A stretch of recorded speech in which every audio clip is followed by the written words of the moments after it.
For some of you talagang you will live your dream life. May mga tupad, may mga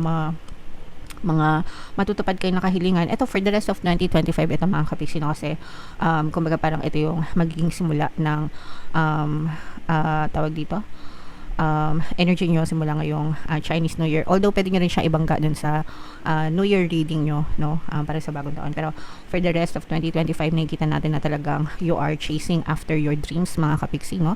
Talagang gusto mo magkaroon ng pagbabago.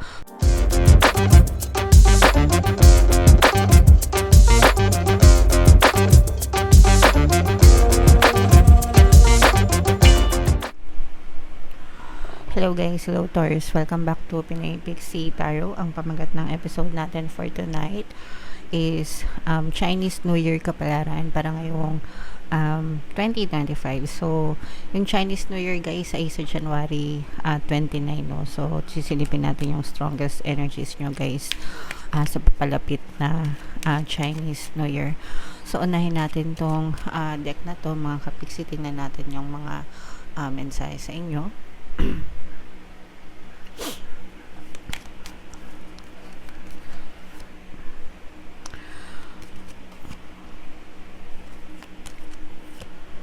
Okay, so this is both negative and positive, mga kapiksi, no?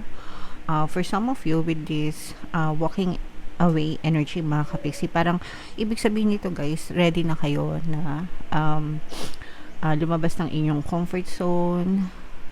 Kaya lang, pero parang medyo nagsasalawahan pa kayo. Or iniisip nyo na actually, no? Parang iniisip nyo na lumabas ng inyong comfort zone, mga kapiksi, pero medyo nagsasalawahan pa kayo. Kumbaga parang hindi pa masyadong nakapag-desisyon kayo. Hindi pa masyadong tawag dito. Yung pag-iisip nyo ba, kumbaga yung mindset nyo, ganyan, hindi pa lubos na handa, no? Hindi pa lubos na handa, marami pa kayong iniisip, no? Kumbaga hindi pa buong buo yung inyong kalooban para lumabas ng inyong comfort zone, mga kapiksi. And for some of you, maaaring meron ding mga negative circumstances na hindi kayo makalimutan, no? So, kumbaga parang hindi pa kayo completely naka-move on siguro, mga kapiksi. Or parang meron pa kayong inaalala, no? May inaalala pa kayo. So, let's say for example, gusto mong mag-abroad, pero iniisip mo paano yung anak mo, sino mag-aalaga sa kanya, or kahit na may mag-alaga sa kanya, iniisip mo na baka hindi ka na niya makilala if ever man na mag-abroad kayo, mga ganon. So parang parang may pigil factor pa para sa inyo, mga kapiksi. So depende kung ano yung sitwasyon nyo, kanya-kanya kayo ng sitwasyon guys. Pero take your time, mga kapiksi, kung kailangan nyo magdesisyon, no? Hindi naman agad-agad or hindi naman biglaan yung mga ganap natin sa buhay. Kailangan yan ay pinaghahandaan.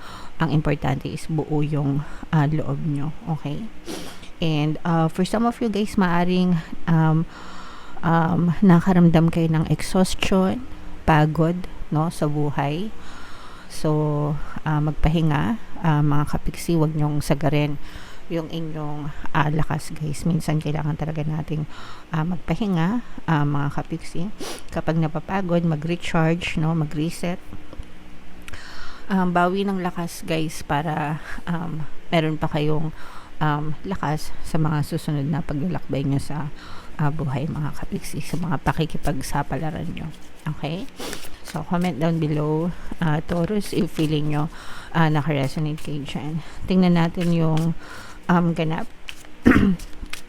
sa inyo ngayong Chinese New Year, mga kapiksi. Shuffle natin to. Habang sinashuffle ko to, panoorin nyo muna yung video natin regarding sa ating paano mag-manifest ng abundance video course. Kapiksi, sawa ka na ba sa mga struggles at hirap sa buhay mo? Masipag ka ba at masikap sa buhay ngunit hindi ka pa rin umaasenso? Ilang beses ka na bang nag-attempt magnegosyo at mag-invest pero palagi ka pa rin nalulugi? Sa pagkakataon na ito ay maaaring may subconscious beliefs ka na nagiging balakid sa iyong pag-unlad at pagyaman. Introducing, paano mag-manifest ng abundance video course.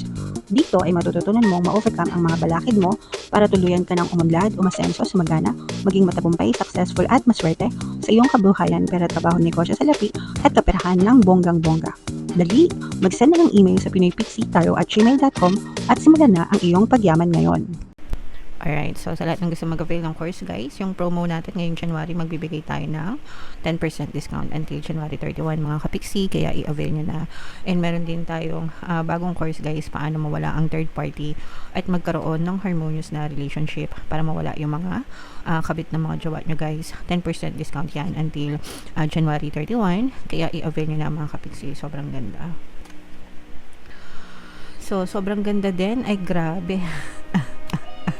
Sobrang ganda din mga kapiksi ng inyong spread, no? For some of you guys, no, unang-una, again, yung sinabi natin kanina na medyo magpahinga.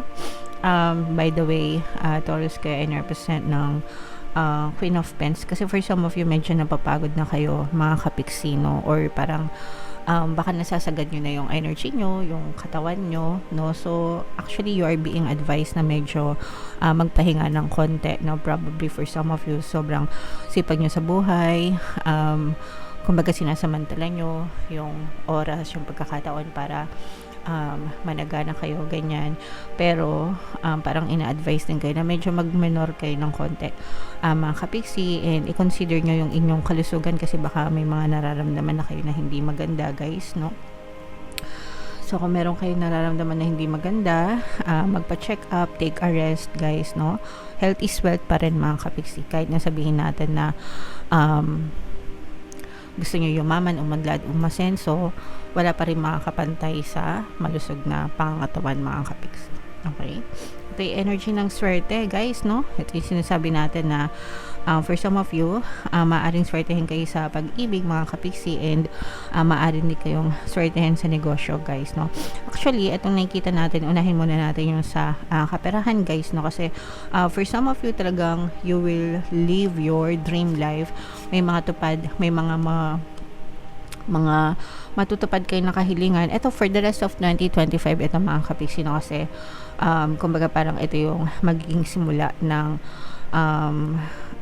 tawag dito, energy nyo simula ngayong Chinese New Year. Although pwede nyo rin siya ibangga dun sa New Year reading nyo, no? Para sa bagong taon. Pero for the rest of 2025, nakikita natin na talagang you are chasing after your dreams, mga kapiksi, no?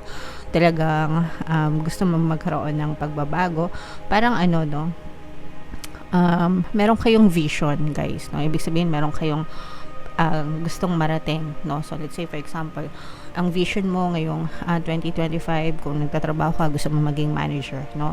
So yung goal mo, yung vision mo, nandun lang, mga kapiksi, and gagawin mo ang lahat hanggang sa matupad mo yung pangarap mo na yun. Okay, so whatever, guys, kung ano man yung gusto nyo mangyari ngayon 2025, make sure na i-focus nyo yung attention nyo kasi suswertehin talaga kayo sa mga desires nyo, sa mga goals nyo, ma-achieve nyo talaga siya, guys. Okay, so i-mind nyo na yan sa comment section, mga kapiksi. Mine, desired goals, mine, pagbabago, ganyan.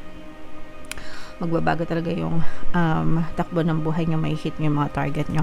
Ganun din sa negosyo, mga kapiksi, no? Kung kayo ay may mga negosyo, suswertehin din kayo sa business nyo, mga kapiksi, lalo na kung meron kayong mga partners, collaboration, no? Kung kayo ay nakikipag-collaborate with other people, mga kapiksi, mas magiging mabilis yung pag-unlad, pag-angat ng inyong mga negosyo. So baka meron kayong mga endorsers, ganyan. So let's say yung pinsan mo, ginawa mong model ng damit na binibenta mo, yung mga ganon. So basta may collaboration, kumbaga it's not okay na hands-on ka sa business mo, pero tapping other people para makatulong sa'yo will definitely help. Ibig sabihin, pag nanghingi ka ng tulong sa ibang tao, definitely makakatulong siya, makabuboost yung mga sales nyo, mga kapiksi. Okay? Ito naman ay hindi mabilisan na journey or paglalakbay, no? This is parang stable and secure na journey or paglalakbay, mga kapiksi. And kung kayo ay nagbabalak na mag-abroad, lumipad, ganyan, lumipat, no, pati lumipat. So let's say for example, may balak ka na lumipat ng trabaho ngayong 2025. favorable sa yung sitwasyon mga kapiksi. And like I said, no, for some of you, swerte rin kayo sa pag-ibig guys. So, swerte din kayo sa love, swerte kayo sa pera, swerte kayo sa mga dreams nyo, swerte kayo sa negosyo mga kapiksi. So, maganda yung ikot ng swerte sa inyo. Alright? So, what else mga kapiksi? Ayun yung sinasabi natin, no, na talagang punong-puno kayo ng kasipagan, na yung tipong nagkakasakit na kayo, pero binabaliwala nyo pa. So, importante guys yung kalusugan, sabi ko nga sa inyo, 'di ba? Rest up, relax, reset mga kapigsi. So importante pa rin ang magpahinga guys, okay? Okay lang na maging masipag tayo and maging masigla sa pagdadala ng mga responsibilities natin, pero equally important yung pagiging yung pagpapahinga. So make sure na you get enough rest mga kapigsi, okay? And for some of you guys, no, talagang very continuous, no, yung kumbaga balance lang talaga yung pagdating ng pera sa inyo. Kumbaga umiikot siya, dumadali siya ng maayos sa buhay nyo, hindi kayo naghihirap, no? Although wala naman tayong nararamdaman na kasaganaan, pero nandun yung fulfillment guys, no?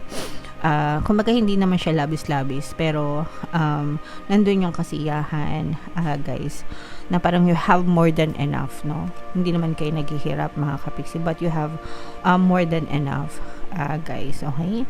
And for some of you, parang nagigain na rin kayo ng wisdom, mas nagiging wise kayo, matalino kayo, and parang mas nagkakaroon ng maganda or malinaw na direksyon yung buhay nyo mga kapiksi. Alright?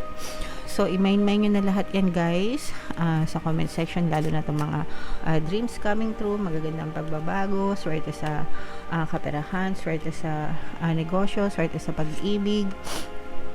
Yan, so i-main nyo na lahat yan guys sa comment section. So, bunot lang tayo ng isa pa dito, Taurus, para sa inyong additional na message.